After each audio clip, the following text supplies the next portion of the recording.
আসসালামু আলাইকুম। আমি শফিকুল ইসলাম বলছিলাম বেসিক একাডেমি কেয়ার পক্ষ থেকে।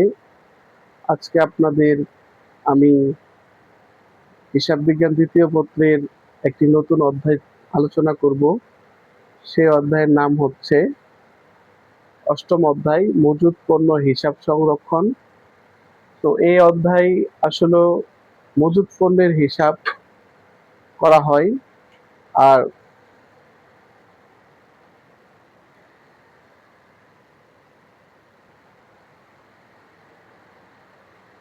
দুঃখিত, আমি একটু ব্রেক গিয়েছিলাম।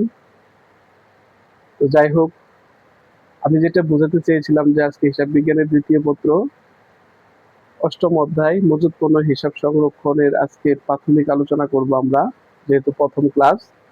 তো আমরা এখানে বলছি যে মাল খতিয়ান যে হিসাবটা করা হয় আমাদের মজুত পণ্যের হিসাবটা, সেটা চারটি পদ্ধতিতে করা হয়। একটি হচ্ছে ফিফো। ফিফো হচ্ছে আগের মাল আগে, ফার্স্ট ইন ফার্স্ট আউট।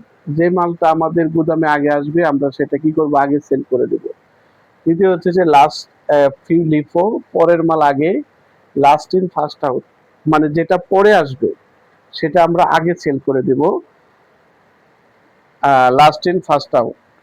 যেহেতু এই লাস্ট ইন লিফো যেহেতু আইনিভাবে একটু এটা নিষিদ্ধ হয়েছে, তো এই জন্য এটি বর্তমানে ম্যাথমেটিক্যাল টার্ম আসে না, তারপর আমাদের জেনে রাখা ভালো। তারপর 3 নাম্বার নিয়ম হচ্ছে ভারযুক্ত গড় পদ্ধতি। বলা হচ্ছে যেটা গড় পদ্ধতি, এটা অ্যাভারেজ রেট বের করা হয়। একক টাকাকে একক দিয়ে ভাগ করলে একটা অ্যাভারেজ রেট আসে, সেই রেটের উপরে ডিপেন্ড করতে হয়। তবে এই ক্ষেত্রে আবার ফিফো বা লিফো আগে বা পরের কোনো ঝামেলা নেই, এটা সহজেই মানে বের করা যায়। 4 নাম্বারটা হচ্ছে সরল গড় পদ্ধতি। এটা একটু বাচ্চারা একটু ছাত্রছাত্রীরা কম শিখে এবং কম জানে, হঠাৎ করে প্রশ্ন চলে আসতে পারে। তো এটা হচ্ছে যে আপনি যখন 3 পিরিয়ডে মাল নেবেন তখন 3 পিরিয়ড কি করতে হবে, যোগ করে 3 দিয়ে ভাগ করতে হবে। এটা হচ্ছে সরল গড়, মানে সরল মানে সোজা, আর গড় পদ্ধতি তো জানেনই যে যে কয়টা সংখ্যা যোগ করব তত দিয়ে ভাগ করব।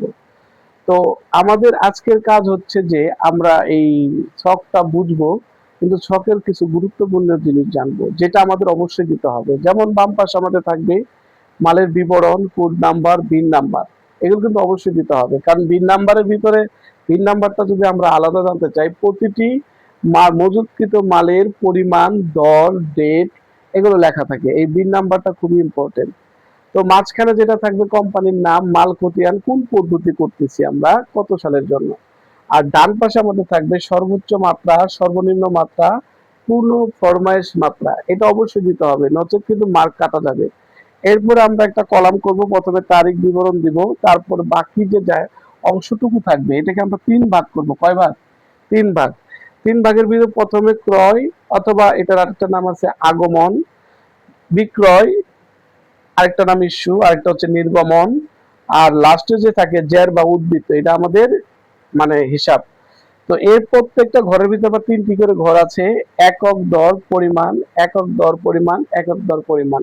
যখন মালগুলো আমরা ক্রয় করব ক্রয়ের ঘরে লিখবো, যখন আমরা বিক্রি করব তখন বিক্রয়ের ঘরে লিখবো, আর যেটা আমাদের ব্যালেন্স থাকে সেটা আমরা উদ্বৃত্তর ঘরে লিখবো। তবে অনেক সময় কিন্তু থাকতে পারে ক্রয় ফেরত বা বিক্রয় ফেরত। ক্রয় ফেরত অবশ্যই আমরা কোথায় লিখবো, যেহেতু আমাদের ক্রয় ফেরত, ক্রয় করে এনে ফেরত চলে গেছে, তাহলে এটা আমার কমে যাচ্ছে, আমরা বিক্রয় লিখবো।